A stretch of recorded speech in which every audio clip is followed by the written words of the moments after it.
Hi friends, ಏಕೆ ಕಿಚನ್ಗೆ ಸ್ವಾಗತ. ನೀವು ಯಾರಾದರೂ ಸ್ವೀಟ್ ಕಾರ್ನ್ನ ಪಾಯಸ ಒಮ್ಮೆಯಾದರೂ ಟ್ರೈ ಮಾಡಿದ್ದೀರಾ? ಇಲ್ಲದಿದ್ದರೆ ಮಿಸ್ ಮಾಡದೆ ಇದನ್ನೊಮ್ಮೆ ಟ್ರೈ ಮಾಡಿ ನೋಡಿ, ನಿಮಗೆ ಖಂಡಿತವಾಗಿಯೂ ಇಷ್ಟ ಆಗ್ತದೆ. ಪಾಯಸ ಮಾಡಲಿಕ್ಕೆ ನಾನಿಲ್ಲಿ 2 ರಿಂದ 3 ಕಪ್ನಷ್ಟು ಜೋಳವನ್ನು ತೆಗೊಳ್ತಾ ಇದ್ದೇನೆ. ಇದನ್ನು ಮೊದಲಿಗೆ ನೀರಲ್ಲಿ ಹಾಕಿ ಬೇಯಿಸ್ಕೊಳ್ಬೇಕು. ಇನ್ನು ಸುಲಭವಾಗಿ ಬೇಕಿದ್ರೆ ಕುಕ್ಕರ್ನಲ್ಲಿ ಇಟ್ಟು ಕೂಡ ಇದನ್ನು ಬೇಯಿಸ್ಕೊಳ್ಬಹುದು, ತುಂಬ ಬೇಗ ಆಗ್ತದೆ.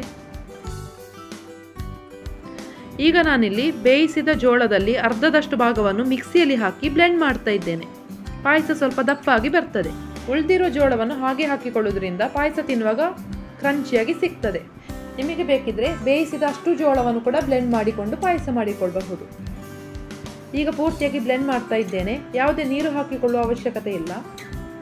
ಈಗ ಉಳಿದಿರುವ ಜೋಳಕ್ಕೆ ಒಂದು ಸಣ್ಣ ತುಂಡು ಬೆಲ್ಲ ಹಾಕಿಕೊಂಡು ಒಂದು 5 ನಿಮಿಷ ಇದನ್ನು ಬೇಯಿಸ್ತಾ ಇದ್ದೇನೆ. ಇಲ್ಲದಿದ್ದರೆ ಇದಕ್ಕೆ ಯಾವುದೇ ಸಿಹಿ ಇರುವುದಿಲ್ಲ. ಕ್ರಂಚಿಯಾಗಿ ಸಿಗಬೇಕಿದ್ರೆ ಈ ರೀತಿ ಅರ್ಧ ಭಾಗದಷ್ಟು ತೆಗೆದಿಟ್ಟರೆ ಆಯಿತು.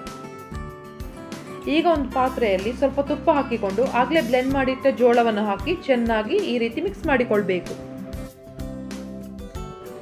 ಜೋಳದ ಹಸಿ ಸ್ಮೆಲ್ ಹೋಗೋ ತನಕ ಈ ರೀತಿ ಮಾಡಿಕೊಂಡ್ರೆ ಸಾಕು.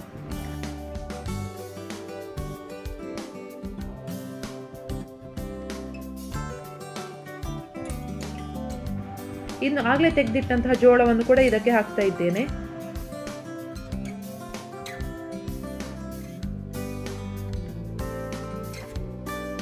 ಇದನ್ನೊಮ್ಮೆ ಚೆನ್ನಾಗಿ ಮಿಕ್ಸ್ ಮಾಡಿಕೊಂಡು ಇದಕ್ಕೆ ಬೇಕಾದಷ್ಟು ಬೆಲ್ಲವನ್ನು ಹಾಕಿ ಈ ರೀತಿ ಬೇಯಲಿಕ್ಕೆ ಇಡಬೇಕು.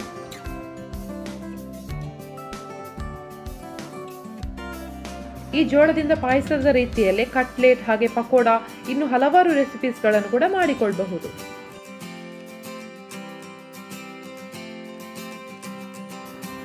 ಬೆಲ್ಲ ಪೂರ್ತಿ ಕರಗಿದಾಗ ನಾನಿಲ್ಲಿ ತೆಂಗಿನ ಹಾಲನ್ನು ಹಾಕ್ತಾ ಇದ್ದೇನೆ.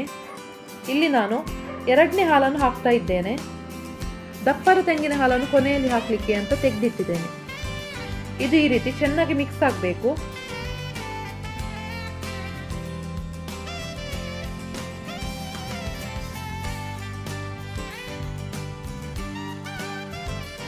ಈ ರೀತಿ ಕುದಿಯುವಾಗ ದಪ್ಪದ ತೆಂಗಿನ ಹಾಲನ್ನು ಕೂಡ ಹಾಕಿಕೊಳ್ಬೇಕು.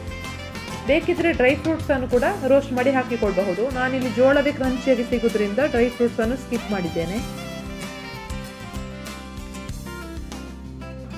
ಕೊನೆಯಲ್ಲಿ ಸ್ವಲ್ಪ ಏಲಕ್ಕಿ ಹುಡಿಯನ್ನು ಕೂಡ ಹಾಕಿಕೊಂಡು ಇದನ್ನು ಚೆನ್ನಾಗಿ ಕುದಿಸಿ ಆಫ್ ಮಾಡಿಕೊಂಡ್ರೆ ಆಯಿತು.